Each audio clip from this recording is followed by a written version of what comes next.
Welcome to Tonight Show, everybody. I'm Jimmy Fallon. Thank you so much for tuning in. I appreciate it. There's a lot of important news we got to get to, so let's get to the monologue.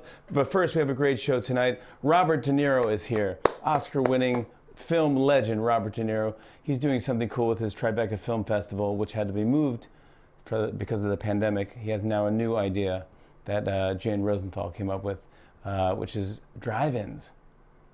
Tribeca drive-in movies. It's a great idea.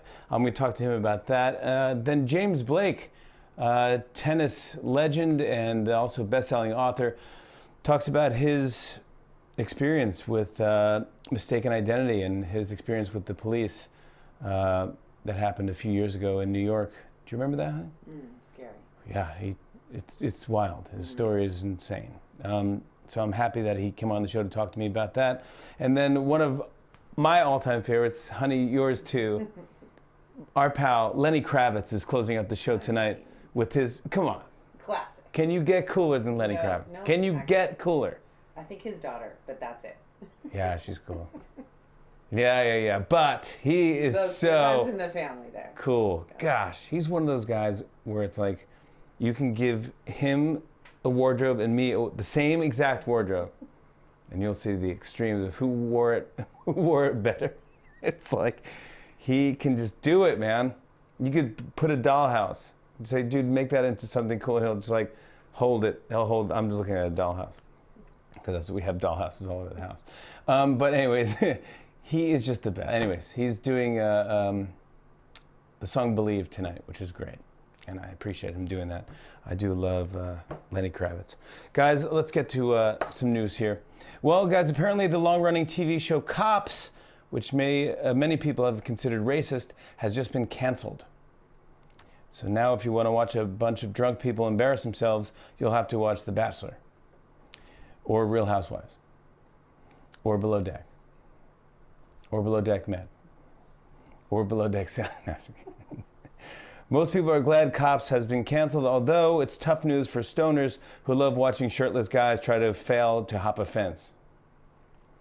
Cops was a crazy show. It actually had more naked and afraid people than Naked and Afraid. Cops first aired in 1989, but really they just aired the same 3 episodes for 30 years and nobody noticed. And it's not just TV shows that are being canceled. Some movies are being removed from streaming platforms until they can return with historical context. This morning, an American cinema classic, Gone with the Wind, has been temporarily pulled by the streaming platform HBO Max.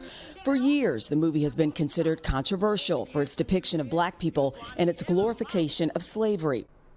A lot of conservatives were upset, to which everyone else said, frankly, my dear, I don't give a damn. To anyone who is upset, really? You're going to watch a 4-hour movie from 1939 this weekend? That's what you're planning on doing? You had the whole time during the quarantine. But this weekend is when you're going to watch Gone with the Wind. In the meantime, if you still want to watch something super offensive, Cats is available on demand. Oh, that's...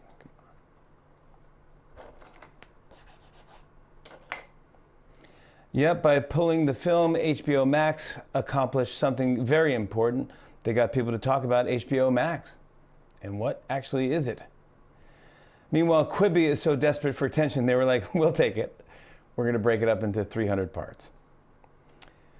And it's not just entertainment. Now businesses are also dealing with these issues, some better than others.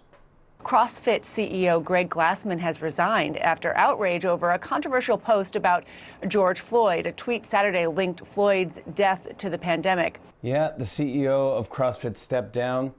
Actually, first he stepped up, and then down, and then up again, then down, then up, and then he stepped down, finally. And then when he left the building, instead of driving off, he just flipped the giant tire home. What was he thinking? He mocked the protest and the coronavirus in one tweet.